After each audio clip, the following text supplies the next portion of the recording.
खुलुमबाय आं सिबिरानि ब्रह्म गोजोन फुंबिलिनि बयनिसिमबो गाहाम हामलायनायखौ जासिहरनाय थाबाय नोंथांमोननि थाखाय आं माखासे खौरां लानानै फैबावबाय अन्नानै भिडिअखौ जोबजासिम नायलांदो बिटिसिनि बारग' CEM प्रमद बर'जों लोगोसे MCLA राकेश ब्रह्म आरो MCLA रेखारानि दास बर'आ मैयानि सानाव MCLAनि समायखिराखौ लाबाय मुख'नो गोनांदि बिटिसि बिसायख'थिनि फिथाइ फोसावनायनि उननिफ्रायनो समाज बिजोंनिफ्राय गोजानाव थादोंमोन प्रमद बर' बिथाङा आरो 9 अक्ट'बराव MCLAफोरनि समायखिरा लानाय हाबाफारियावबो सदनाव बाहागो लायाखैमोन प्रमद बर' बिथाङा गोलाव साननि उनाव मैयानि समाव बिटिसिनि बुंथिगिरि त्रिदिप दैमारिनि नुजाथिनायाव MCLAनि समायखिराखौ लाबाय प्रमद बर'जों लोगोसे MCLA राकेश ब्रह्म आरो MCLA रेखारानि दास बर' बिथांमोनहा NDAजों थायो ना थाया बेनि सायावबो खुगा बेखेवदों प्रमद बर' बिथाङा प्रमद बर' बिथांनाव सोंथि खालामनायाव प्रमद बर' बिथाङा बेनि सायाव फिननायखौ होदों दि NDAजों थायो बा थाया बेखौ दोलोनि गेजेराव सावरायदों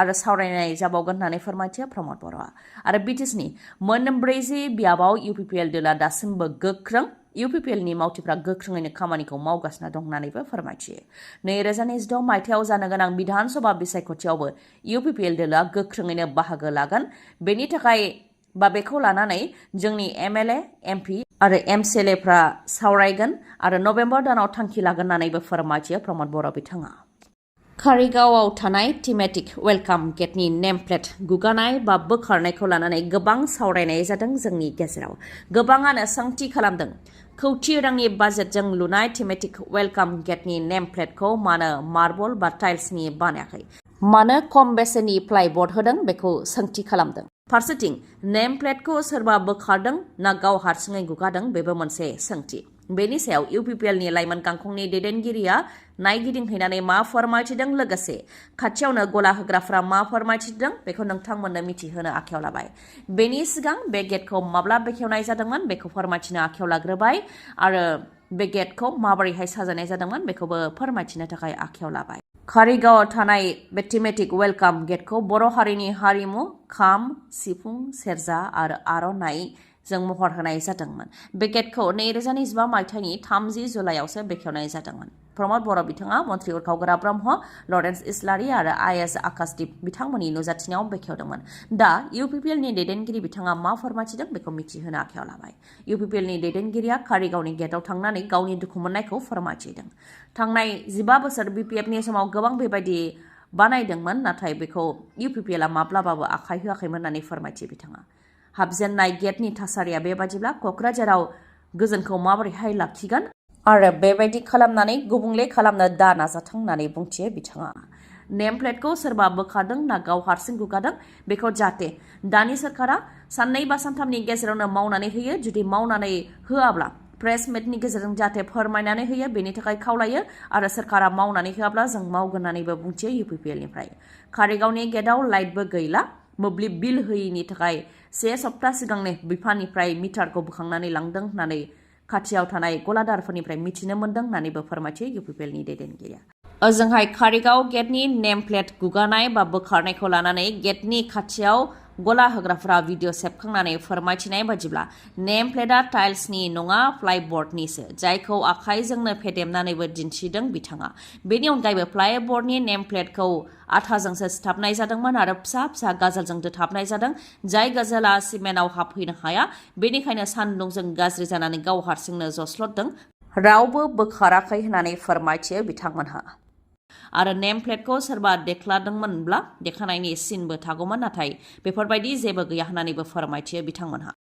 जुबिन गार्गनि गोथै देहाखौ सावनाय जायगा कामारकुचिनि हाथिमुरायाव थांनायनि सायाव माखासे SOP फोसावदों आसाम सोरखारा जायगानि सुबुंफोर आरो खाथि खालानि सुबुंफोरजों सावरायनानै SOPखौ फोसावनाय जादों होननानै फोरमायथियो आसाम सोरखारनिफ्राय SOPफोरा जाहैबाय सेथियाव जुबिन गार्गनि गोथैसालिया फुंनि 6 रिंगानिफ्राय मोनानि 10 रिंगासिमल' गेवनाय थागोन सोरबा जुदि जुबिन गार्गखौ मान बावहैनो गोसोब्ला बा जुबिन गार्गखौ लोगो हमहैनो गोसोबा बे समसिमाव थांनो नांगोन नैथियाव दङ जौ लोंनानै बा जायखिजाया निसा लानानै गोथैसालिनि सिङाव हाबनो मोना आरो खाथि खालाबो थानो मोननाय नङा थामथियाव दङ गोथैसालिनि खाथि खाला बा साखाथियाव जौ लोंनो मोननाय नङा आरो जौ राननोबो मोननाय नङा।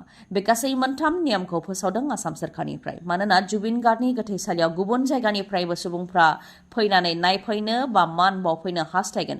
जुदि बिथांमोनहा फैनानै गाज्रि थासारि नुफैयोब्ला मोजां इमेज थांनाय नङा। बेनिखायनो बेफोर नियमखौ फोसावनाय जादों होननानै फोरमायथियो आसामनि गिबि मन्थ्रि डक्टर हेमन्त बिश्व शर्मा बिथाङा। बर'नि फिसाजो दीप्ति बसुमतारिया चाइनायाव खुंजानाय मिस फ्रेन्डशिप इन्टारनेशनेल 2025आव बाहागो लादों। भारतनि जानानै मिस फ्रेन्डशिप इन्टारनेशनेल 2025आव बाहागो लादों दीप्ति बसुमतारिया। मख'नो गोनांदि चाइनायाव खुंजानाय मिस फ्रेन्डशिप इन्टारनेशनेल 2025आ 15 अक्ट'बरनिफ्राय जादों आरो 5 नभेम्बरसिम जागोन। मिथिहोनो गोनांदि बर'नि फिसा दीप्ति बसुमतारिया सिगांनि समावबो मेगा मिस नर्थ इस्ट 2024 बिमुंखौ देरहानो हादोंमोन।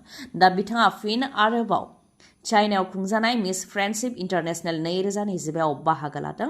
बिथाङा जाहाथे गाहामै गाहाम दिन्थिफुंनो हायो आरो मिस फ्रेन्डशिप इन्टारनेशनेल 2025आव देरहासार जानो हानानै जोंनि भारतनिजों लोगोसे आसामनि आरो बर'फोरनि गोग्गानायखौ जाहाथे लाबोनो हायो, बेनि थाखाय बिथांनिसिम गाहाम हामलायनायखौ जासिहरनाय जाबाय। गसाइगावनि भावरागुरियाव सिखावनि उदखार, माखासे गलाफोरनिफ्राय लुथिदों दुथांफोरा। सना गहेना बायदि गलाफोराव हाबनानै गोबां लाख रांनि सना गहेनाखौ लुथिदों 3 दुथांफोरा। दा पुलिसजों हमजानो गोनां जाबाय। 3 दुथां सिखावफोरनि मुङा जाहैबाय फारियै इमानुल आली, राकेश चौधुरी आरो जाहांगीर आलम। हरनि समाव खारबाय थानाय बासाव रोहो रोहो अर जोंब्लावदों, जायनि जाहोनाव अरजों खामथारनानै 20 जिउ खोमानो गोनां जादों आरो माखासेया खुनुरुखुमै जिउ रैखा मोननो हादों। 20 जिउ खोमानांनायनि मादाव 19आ बासनि दावबायारिफोरमोन आरो सासे मटरसाइकेल सालायग्रा। बासाव माबोरैहाय अर जोंखो? बे जाथायनि सोमोन्दै मिथिहोनाय बायदिब्ला गंसे मटरसाइकेला बासनि थाव लाग्रा टेंकियाव जोबोद गोख्रैथिजों सौख्रांफैदों, जायनि जाहोनाव बासनि थाव लाग्रा टेंकिया लिक जादों आरो अर जोंब्लावदों, जायजों बासआ रोहो रोहो अर जोंब्लावदों। मोनानि 2:45 जानो मोन्दों बे गिख्रंथाव जाथाया। जायनाखि हरनि समाव खारबाय थानाय बासावनो रोहो रोहो अरा जोंब्लावदों, बेनिखायनो गोबां सुबुङा बासनिफ्राय ओंखारस्लाबनो हायैयाव अरजोंनो खामथार जानो गोनां जादों। उनाव लकेल पुलिस आरो फायार डिपार्टमेन्टआ जाथायथिलियाव गोख्रैथिजों फैनानै अर खोमोरफैनायावसो माखासे दावबायारिफोरा खुनुरुखुमै जिउ रैखा मोननो हादों। एयार कन्डिसन स्लिपार बासमोन जाय बासाव अरा नांदों। हायद्राबादनिफ्राय बेंगालुरु फारसे थांबाय थानाय समावनो अन्ध्र प्रदेशनि कुर्नुल जिल्लायाव थानाय चेन्नाथिकुर गामि साखाथि नेशनेल हाइवे 44आव जानो मोन्दों बे गिख्रंथाव जाथाया। जाय जाथायजों 20 जिउ खोमानो गोनां जादों आरो बे 20नि मादाव 19आनो बासनि दावबायारिफोरमोन। मटर साइकेला बासनि थाव लाग्रा टेंकियाव सौख्रांफैनायनि थाखायनो बे गिख्रंथाव आरो दुखुनांथाव जाथाया जानो मोन्दों। बड'लेण्ड इउनिभार्सिटि स्टुडेन्टस इउनियननि बिसायख'थिनि फिथायखौ मैया फोसावनानै होबाय, जेराव दुलाराय बर' फरायसा आफाद बा एबसुजों मदद होजानाय टीम इउनिटिनिफ्राय देरहासारनायखौ मोननो हादों। टीम इउनिटिनिफ्राय 7 सोद्रोमाफ्रा देरहासार जानो हादों।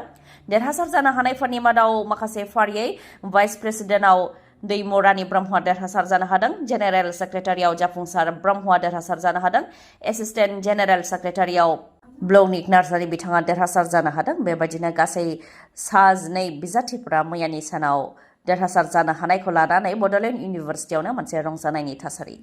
गुवाहाटियाव थानाय सृष्टि वेलनेस हमाव दुंहाव थासारि। उनाव बिगोमाखौ एरेस्ट खालामनानै लानानै थांदों। फोरमायथिनो गोनांदि निसा लानाय माखासे लाइमोन सिख्लाफोर बा आइजोफोरखौ निसानिफ्राय उदां खालामनो थाखाय गुवाहाटियाव थानाय सृष्टि वेलनेस हमाव दोनहैनाय जायो। नाथाय बे सेन्टाराव थाहैनाय आइजोफोरजों बा सिख्लाफोरजों इनाय अत्याचार खालामनाय जायो होननानै अजद होदों सिख्लाफोरा। फोरमायथिनाय बायदिब्ला बे सेन्टाराव बा हमाव 40निफ्राय 50सो हिन्जावसाफोर दङ, नाथाय बिगोमाया गोबां टर्चार खालामो बा हाराहास्ति खालामो, मेन्टेलि आरो फिजिकेलि गोबां हाराहास्ति खालामो होननानै फोरमायथिदों। गोबां खामानि मावहोनायजों लोगोसे बाथरुम साफा खालामहैयो, लोगोसे बाथरुमनि दैबो लोंहैयो। बेनि अनगायैबो गोबां हाराहास्ति खालामो, सोबायो, बुयो होननानैबो अजद होयो हिन्जावफोरा।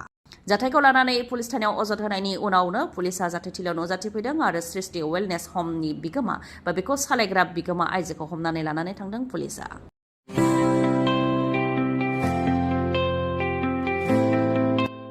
जों साफ्रोमबो बर'फोरनि रोदा रोदा हाबनानै दङ मोनसे गेलेनाय, बेनो जाहैबाय जोलुर गेलेनाय।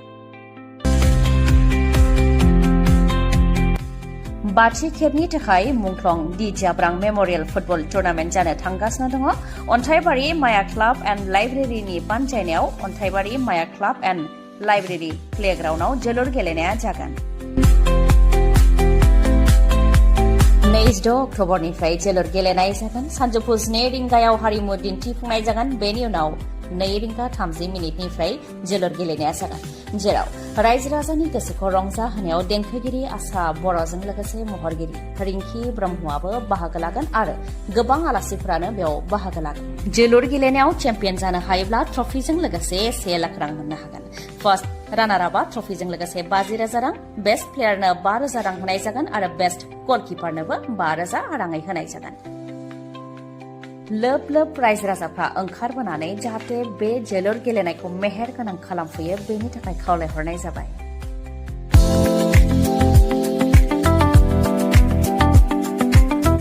दिनैनि भिडिअआ एसेनोसै। गाबोन आरो गोदान भिडिअजों लोगो मोनफिनबावगोन। नोंथाङा दासिमबो आंनि चेनेलखौ साबस्क्राइब खालामाखैबा अन्नानै साबस्क्राइब खालामदो, लोगोसे लाइक, कमेन्ट आरो शेयार खालामनो दाबाव। गोजोन्थों।